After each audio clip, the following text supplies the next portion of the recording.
का स्वागत करते हैं, इस्तकबाल करते हैं। मैं हूँ ज़मीर अहमद खादरी। आज हम बात करेंगे उत्तर प्रदेश के सियासी हालात पर। आप जानते हैं कि आजकल मीडिया उत्तर प्रदेश के इंतखाबात को लेकर बहुत संजीदा दिखाई दे रहा है। ख़ास तौर पर एक ऐसा माहौल बनाने की कोशिश की जा रही है जिससे बीजेपी को फ़ायदा हो सके। जिस तरह हिंदुस्तान के चैनल से उनकी हमेशा एक कोशिश रही है कि किसी तरह मोदी सरकार की मदद की जाए, बीजेपी की मदद की जाए, क्योंकि ये चैनल बिकाऊ चैनल माने जाते हैं, इनको ख़रीदा गया है और ये कोई आम बात नहीं है। हर इंसान इस बात को महसूस भी करता है, समझता भी है। हमने बहुत से चैनलों का ओपिनियन पोल देखा कि 2022 में जो उत्तर प्रदेश में असम्बली इंतखाबात होने वाले हैं उसके नताइज क्या होंगे। अक्सरियत चैनलों की यह है कि वहाँ पर बीजेपी की सरकार दोबारा बनेगी, लेकिन हमने बहुत से चैनलों को गौर करने के बाद, कुछ यूट्यूब चैनल्स को तो गौर करने के बाद और वहाँ की ग्राउंड रिपोर्ट का हमने मुआयना करने के बाद एक ओपिनियन पोल बनाया है।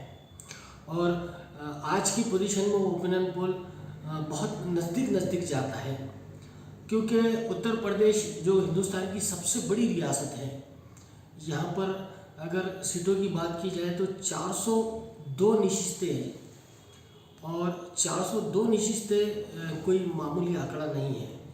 इन नशिस्तों में इससे पहले जो इंतखाबात हुए थे 2017 में, उसमें बीजेपी ने बहुत ज़्यादा अक्सरियत हासिल करते हुए 312 नशिस्तें हासिल की थी और असम्बली के अंदर पूरी तरह उनका दबदबा था। ये अलग बात है कि जो चेहरा मुख्यमंत्री के रूप में बिठाया गया था उसकी उम्मीद किसी ने नहीं लगाई थी। योगी आदित्यनाथ को वहाँ पर गोरखपुर की जो पार्लियामेंट की नशिस्त है वहाँ से रिज़ाइन करके उन्हें तो मुख्यमंत्री बनाया गया था। बहरहाल उनके कारनामे भी आप जानते हैं कि उन्होंने बहुत काम किया शहरों के नाम बदलने के लिए, बहुत काम किया फ़िरका परस्ती फैलाने के लिए। उन्होंने तो क़ानून के नाम पर बहुत ज़्यादा लोगों को तकलीफ़ दी, ख़ास तौर पर एक फ़िरक़े को टारगेट करके वो काम करते रहे। उन्होंने कभी शाहीन बाग को टारगेट किया तो कभी शहरों के नाम इस तरह तब्दील किए, ख़ास तौर पर अयोध्या उनका मरकज़ रहा। ये अलग बात थी कि लाशें हैं तो कोरोना में है तो नदी में, गंगा नदी में बहती रही, तदफीन कर दी गई बहुत सी लाशों की, और लकड़ी जलाने के लिए नहीं थी। बहुत दुश्वारियाँ उत्तर प्रदेश में उनको देखने को मिली। मज़दूरों का मामला आपने देखा होगा। बावजूद इसके चैनल ये दावे कर रहे हैं कि बीजेपी पहले की तरह पोजीशन हासिल कर सकती है, जबकि ग्राउंड रिपोर्ट की जो सिचुएशन है, हमने जिसका गौर किया कि राम मंदिर का फैसला होने के बाद, बाबरी मस्जिद राम मंदिर मामले का फैसला होने के बाद एक फ़िरक़ा बीजेपी के हक़ में वहाँ ज़रूर दिखाई दे रहा है, लेकिन उसका मतलब ये नहीं है कि बीजेपी पहले की तरह कामयाबी हासिल करेंगे। आज जो हम आंकड़ा पेश करने जा रहे हैं उसमें हमें ऐसा लगता है कि किसी भी सियासी जमात को हुकूमत बनाने इतने आंकड़े नहीं मिलेंगे और मुश्तरका हुकूमत बनेगी, बग़ैर मदद के हुकूमत नहीं बनेगी। आज की सिचुएशन ये है। ये अलग बात है कि 4 महीने के बाद सिचुएशन और तब्दील हो सकती है।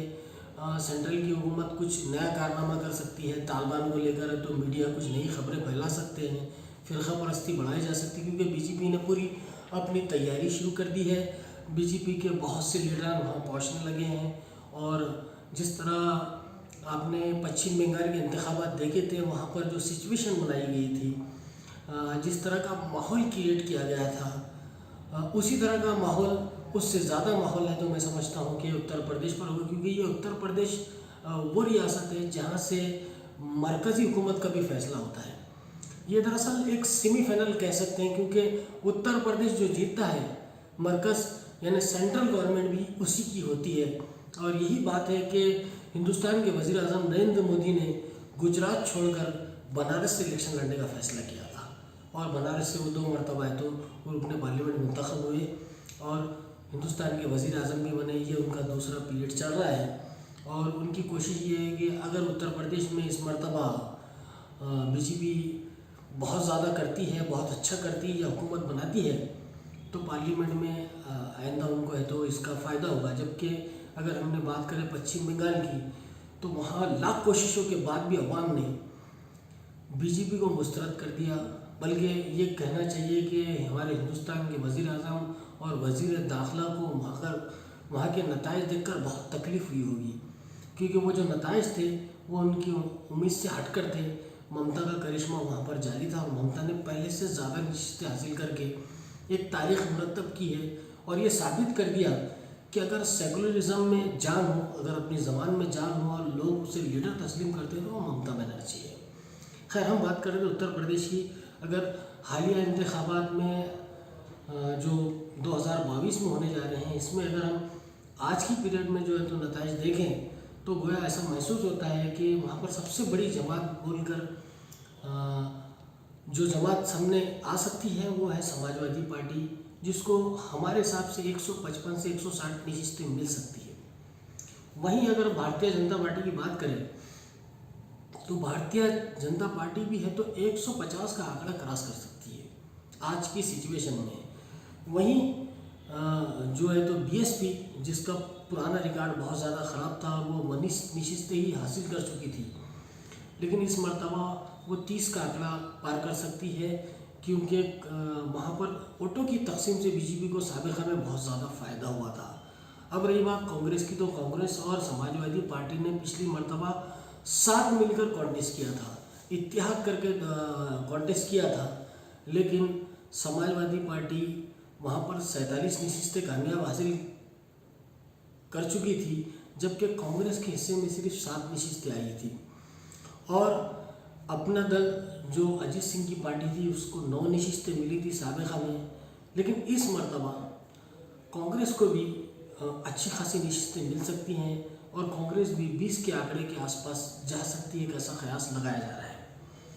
अब हम बात करें मजलिस इत्तेहादुल मुस्लिमीन की। गुज़िश्ता इलेक्शन में मजलिस ने अपने कुछ उम्मीदवार ज़रूर उतारे थे, लेकिन पार्टी का कैडर नहीं होने की वजह से या फिर वहाँ के जो सियासी हालात थे वो बेहतर ना होने के सबब मजलिस वहाँ पर कोई ख़ास कर नहीं सकी थी। लेकिन इस मरतबा चूँकि आज़म खान की गिरफ़्तारी और मुस्लिम कायदीन पर हुकूमत की जानिब से मुख्तलिफ़ तरीक़ों से कार्रवाई, कभी मकानात मुहद्दम करना, कभी बंगले मुहद्दम करना, कभी जेलों के पीछे डालना, इस बात को लेकर अवाम को ये महसूस होने लगा कि समाजवादी पार्टी सिर्फ मुसलमानों का वोट लेना जानती है, बीएसपी सिर्फ मुसलमानों का वोट लेना जानती है, लेकिन जब बात होती है इंसाफ की तब वो मुसलमानों के पीछे नहीं आती। और एक वजह ये भी है कि जब बाबरी मस्जिद की शहादत के बाद जो अदालती फ़ैसला उस पर भी कोई रद्द अमल है तो कोई सियासी जमात ने नहीं दिया। ये सब बातें वहाँ की जो 19% मुसलमान हैं उनके दिलों में बैठे हुए हैं और वही 19% वोट जो है वो उस पर बैरिस्टर असदुद्दीन अवैसी साहब अपना दावा कर रहे हैं, बल्कि उत्तर प्रदेश में एक अच्छा माहौल उनका बन भी रहा है। हमने मीडिया के ज़रिए जो देखा और जो समझा, गोया ऐसा महसूस होने लगा है कि मजलिस वहाँ पर एक अच्छी खासी कामयाबी हासिल कर सकती है। आज के पीरियड को अगर देखें तो 10 से 12 नशिस्तें मजलिस वहाँ पर जीत सकती है, लेकिन ये आंकड़ा बढ़ भी सकता है या फिर कम भी हो सकता है। वजह यह है कि वहाँ के सियासी हालात और 4 महीनों में क्या तब्दील होते हैं ये तो वक्त ही बताएगा। लेकिन एक बात यह तय है कि 10 से 12 नशिस्तें उनको मिल सकती है, छोटी छोटी जमातें 5 नशिस्तें हासिल कर सकती है, अपक्ष जो है तो वो भी 5 नशिस्तें हासिल कर सकते हैं। बहरहाल ताज़ा जो ओपिनियन पोल है उसके हिसाब से किसी भी सियासी जमात को अक्सरियत हासिल नहीं होगी, ऐसा महसूस होता है। अगर बीजेपी के लीडर या बीजेपी कुछ ऐसा करती है जिससे सियासी माहौल तब्दील हो सके, फ़िरका परस्ती में इजाफा हो सके, तो शायद वहाँ का मामला और तब्दील हो सकते हैं। लेकिन पंचायत इलेक्शन अगर हम देखें तो पंचायत इलेक्शन में समाजवादी पार्टी को बहुत अच्छी खासी कामयाबी हासिल हुई थी। और अगर पंचायत इलेक्शन का ही रिज़ल्ट अगर गौर करते हुए हम असेंबली का रिज़ल्ट उससे जोड़ें तो समाजवादी पार्टी और 10 सीटें ज़्यादा हासिल कर सकती है। लेकिन ये 10 नशिस्तें उस वक्त मुमकिन है जब समाजवादी पार्टी मुस्लिम वोटों को हासिल करने में कामयाब होती है, क्योंकि समाजवादी पार्टी का MY जो पैटर्न था वहाँ पर मुस्लिम और यादव, वो पैटर्न अगर वहाँ पर जारी रहता है तो समाजवादी पार्टी हुकूमत भी बना सकती थी, लेकिन चूंकि सियासी माहौल तब्दील हो गया, आज़म खान साहब की गिरफ्तारी उसमें समाजवादी पार्टी को बहुत बड़ा बैकफुट दे सकती है, क्योंकि आज़म खान जिन पर जो कार्रवाई की गई है वो आप देखा जाए तो बहुत ज़्यादा ज़्यादती लगती है, क्योंकि ख़ास तौर पर सियासी दुश्मनी और इस तरह का दबाव डालना योगी हुकूमत की तरफ से और बड़ी तादाद में एफआईआर फाड़ना और उन्हें जेल से बाहर ना आने देना, इस बात की ज़मानत है कि हुकूमत ने प्लानिंग के साथ आज़म खान के साथ कार्रवाई की और उन्हें जेल से बाहर नहीं आने दिया। और इसमें दूसरा रोल ये भी है कि समाजवादी पार्टी ने कोई बहुत सपोर्ट आज़म खान साहब को नहीं दिया। वहीं मुख्तार अंसारी की बात करें या अतीक अहमद की बात करें, उनके साथ भी है तो इन जमातों ने बहुत ज़्यादा ताउन नहीं किया और ये लोग मजलिस की तरफ अगर आते हैं, ये तो अतीक अहमद ने तो उनकी अहलिया ने तो पार्टी में शमूलियत इख्तियार कर ली है मजलिस इत्तेहादुल मुस्लिमीन में, और मुख्तार अंसारी के ताल्लुक़ से खुद मजलिस ने कहा है कि आप अगर हमारी जमात में आते हैं तो हम आपको टिकट देने के लिए तैयार हैं। और एक सियासी माहौल बन रहा है, मीडिया इसे माफियाओं की बात कर रहे हैं और मीडिया असद साहब को कंटिन्यू टारगेट कर रही है, क्योंकि उनको महसूस होने लगा है कि एक सियासी साख उत्तर प्रदेश में मजलिस की बन रही है और यकीनी तौर पर वहाँ माहौल बन रहा है, क्योंकि 3 दिन के असद साहब के दौरे ने वहाँ के सियासी पारे को बहुत चढ़ा दिया है।